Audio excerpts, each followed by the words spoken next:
The Happiest Day in the Life of Olli Mäki is a Finnish biographical drama film about Olli Mäki, the famous Finnish boxer who in 1962 had a shot at the World Boxing Association Featherweight Championship title, featherweight meaning below 57 kilograms, when he had the opportunity to fight against renowned American boxer Davey Moore, who I think was world champion at the time. Immensely talented and equally modest, Olli's small-town life is transformed when he is swept into national stardom and suddenly regarded as a symbol of his country. There's only one so-called problem. Olli is falling in love, making it harder for him to concentrate on the very important task at hand, his manager even saying that this is the shittiest time to fall in love. So it becomes somewhat of a struggle for him between career fulfillment and personal happiness. This film was considered by certain critics to be a leading contender for the foreign language Oscar, and it actually was the Finnish entry for that category, but was ultimately not nominated. And I'm really not surprised why, because you see, the Oscars have this sort of affinity for films that either have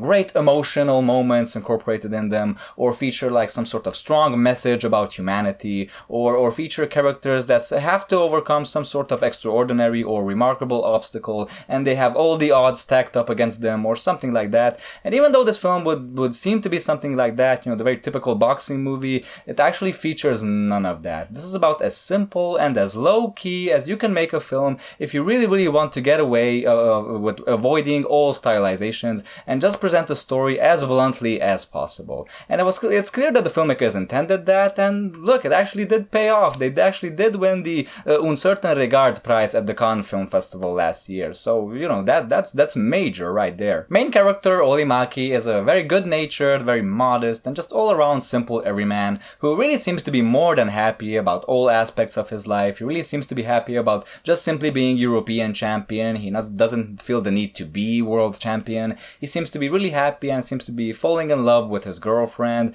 and he seems to just be really happy about living this small town life, which is set up perfectly in the beginning of the film. The couple goes to a wedding, he shows up his technique of catching flies to some children who obviously are highly impressed, and then later on during the evening he goes swimming with his girlfriends. It's basically perfect. It's like the most relaxing life you can imagine. Allegedly he works as a baker, and out of the 10 professional matches he has fought, he has won 8. So, that's not bad.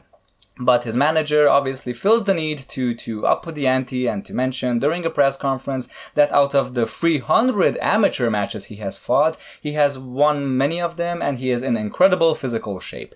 Even though he has yet to lose the weight he promised to lose, he has yet to go down from the 60-odd kilos, as he says, some odd kilos, to back to the 57, which, is absolutely necessary for the big fight coming up. And that's mainly where the conflict in the story comes in, if we can even call it that, because it's actually not Olli's girlfriend, Raya, who distracts him from his dream. No, it's not even his dream in the first place. It's actually his manager's. There's even a moment in the film where they are attending a fancy party, his manager more willingly and Olli a lot more reluctantly, when someone actually points out a promotional poster for the fight. It actually points out that on the very top of the poster it says that Elise asks a world championship match. Elise is his manager, and he points out that, wow, this is actually not so much Olli's fight as it is more his manager's. And that really couldn't be further from the truth. I mean, Elise just seems so eager at throwing everything he has at this opportunity. He even invites Olli and Raya to live with him and his wife and their 4 children, so he can be closer to Olli during the 2-week preparations before the big fight.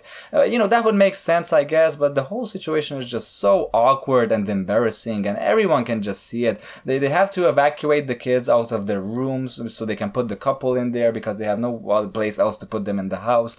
And the whole thing backfires anyway completely, because Elise's wife eventually throws them all out of the house because she discovers that Elise has probably spent a lot more money on this whole operation than he initially promised to, or that he actually should have. Elise is prepared to make some really dumb decisions and to even put his family's well-being on the line for this big fight. Olli, on the other hand, the guy actually fighting, really couldn't give much of a shit. I mean, it's not that he is brash or mean-spirited or anything like that, but he just simply can't bring himself to be a part of this media circus, of this shit show, because pure and simply he knows that this is not something that's fun for him. He knows perfectly well that losing the weight and preparing for this big fight is not something that's fun, and the cameras following him around and the people taking pictures and filming him is definitely not something he signed up for, and all of that really creates sometimes some very ridiculous and awkward situations. Like during one moment, his girlfriend is intentionally left out of a photo shoot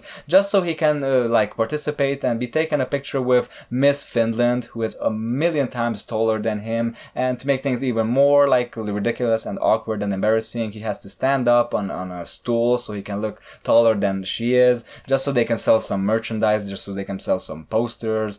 Ridiculous. Or there is another scene in which Olli and Elise go to a fancy restaurant because allegedly they have a very good deal with that restaurant. They can bring sponsors there and take pictures with them. And when someone from the restaurant comes over to their table and asks them how they enjoyed their food, Elise says that, well, we haven't actually eaten anything yet, but all the food we've seen around looks great.